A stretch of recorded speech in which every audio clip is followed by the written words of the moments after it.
that's all I hope, yeah. They don't know you. Slowly kisses passing by the river. Haven't missed it. Hey guys, welcome back to another REN talk. I know it's been like so long, like so much has happened. I honestly don't even know where to start.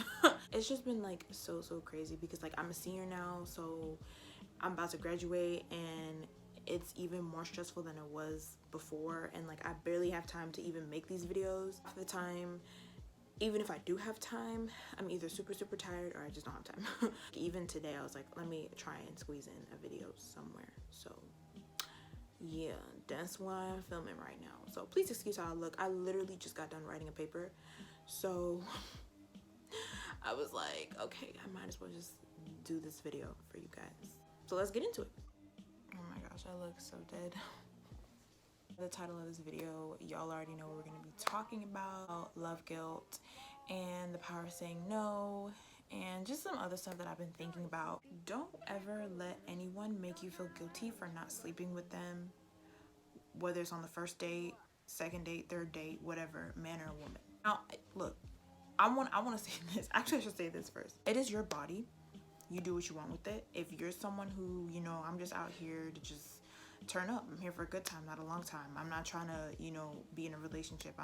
I do whatever I want. I do whatever. That's fine. More power to you. Like, again, it's your body. You do what you want to do.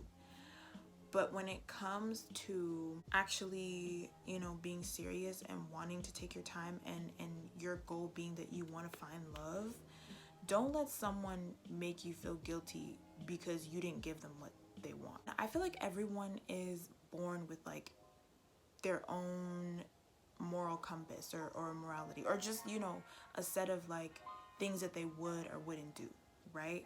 And so I'm just a firm believer in not doing something to where I don't know if I'm gonna be able to sleep at night. I don't know if I'm gonna be able to live with myself knowing XYZ, you know? I mean, if you do it, look, it is what it is. It is what it is. There was this video I was watching and this girl was saying how just because you don't sleep with him on the first date doesn't mean he's gonna respect you, right? Which is very true. It's very true. But to me, it shouldn't have even been about that, you know? And that's kind of where self-love and self-respect comes from, because one, well, I mean, you dodged the bullet in the first place. Because again, if you're seriously trying to find love and you're seriously trying to do what's best for you, then he wasn't the one, or she wasn't the one, whatever, right? Not sleeping with the person, or let me just say him in terms of, because, you know, I'm a woman, right? So despite you not sleeping with him on the first date, it shouldn't be determined by him. Those are a set of boundaries, right? Or morals that you have, that I'm not gonna do this because that's the type of person I am, or I'm going to do this because that's the type of person I am. It shouldn't be about the other person, because then you're giving the other person the power. It's not about, will he respect me if I choose not to sleep with him on the first date? Do I respect me enough? Not does he respect me if I do this, because then it's always going to be determined by, I'm trying to impress this person, I'm trying to keep this person. If he doesn't want to stay, he doesn't want to stay.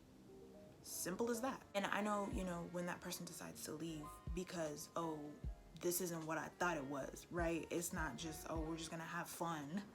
That kind of wave that comes over you of like not feeling good enough, or not feeling like you were accepted by that person, and then feeling like, maybe if I would have done this, I would have been able to make them stay, or I would have been able to convince them that somehow this can work out, somehow we can move past it eventually.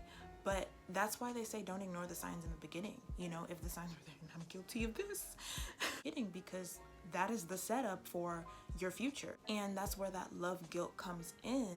Now, I'm not saying, hear me when I say this, right? I'm not saying that people who have sex on the first date, or kiss on the first date, or whatever on the first date, their relationship doesn't like blossom into this beautiful thing, right? I've heard of that happen plenty of times. I've seen that happen plenty of times. There is a chance that can happen. But I'm saying, if you know where your intentions are and you know what you're looking for, don't feel guilty because that person is like, you didn't give me what I want, so I'm gonna leave. Let them leave. Please hear me when I say this. Let them leave. All that means is your journey is continuing. I always say, treat yourself like the Bachelorette. Treat yourself like the Bachelor. Just because that person doesn't want to stay doesn't mean there aren't other people that would be more than happy to date you, more than happy to get to know you, okay? You listen, come here, listen. You are the Bachelorette. You are the Bachelor, and I am your Chris Harrison, okay? I am your Karen Harrison, okay? And your journey is just beginning. You choose who you want to give your final rose to, or the other roses to, okay? Look, this is the final rose of the night, okay? Whenever you're ready. Stop, what is this? Again, it's just important to ask yourself, are you doing that so he can respect you, or so she can respect you, or are you doing it because you respect yourself? Point blank period. Another thing, let your no be your no, let your yes be your yes. Again, do you respect yourself enough to say, no, I don't feel like you know me enough. I don't feel like I know you enough. Yeah, it's easy to get caught up in the moment. I understand it's been going good. Everything's been flowing, and you know, you're really sexually attracted to this person. We're human. I get it.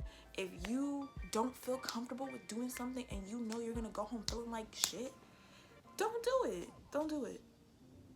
Don't do it. Don't do it. There is power in saying no. Some people don't really see sex as a big deal, and that's fine. But to me, I feel like that is one of the most intimate acts you can do with someone, because you are seeing them at such a weak point. Not necessarily a weak point, but more of a vulnerable point. You know, you were seeing someone's walls come down, and you were seeing them in a different way, in a way that you've never necessarily seen them before. A lot of people say like that you can't get soul ties from like just hooking up with people, but to me, I think you can. When you become intimate with someone, soul ties do develop, because you know that person in a different way, in a different form, in a way than just and I having a moment and talking about each other and talking about our lives. Yeah, you can say we have sex and there's no strings attached or whatever. At the same time, you are giving your energy to another person. And energy, y'all know how I feel about energy already. So I have cut people off because I just began to realize that people will like being around me just because of how I make them feel. But then when I come home, why do I feel drained? Why don't I feel the same way you feel?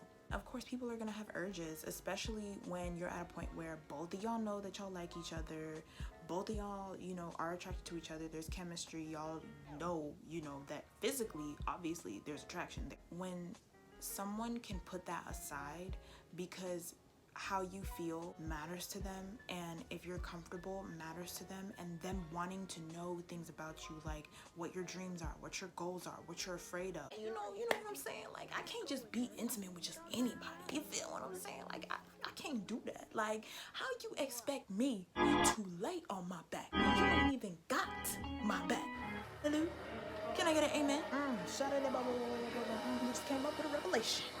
I also feel like oftentimes in relationships, we're hanging by a thread. I think that's why it's so scary sometimes, and why it hurts so much is because when you let those walls down for someone, they're seeing, you know, the beautiful mess that you are. And the fact that there's a 50-50 chance of them being like, hell no, or them being like, yeah, you know, and that's the really, really scary part, is that it's a risk. It is. Like, y'all just hurt my arm. And we don't know how that person is gonna react to it. That's why getting to know yourself and knowing the importance of walking away when it's time for you to walk away, when it's time for you to say, okay, this isn't gonna work. Why? Because you respect yourself enough to say, this ain't it, basically. So yeah, there's power in no. There's power in respecting yourself. There's power in walking away. There's power in you. Thank you for coming to my REN talk. That is all, and be you. Stay true. Bye. Struggles and pain only make we tougher. So comes the money get no far. Me love my life, still I make money and my friends alright. Make progress while them backslide, them can't stop my flame from ignite. One life, many chances, you'd live up, you'd rise to the top. Don't make it through badness right now, we have to cool off of that.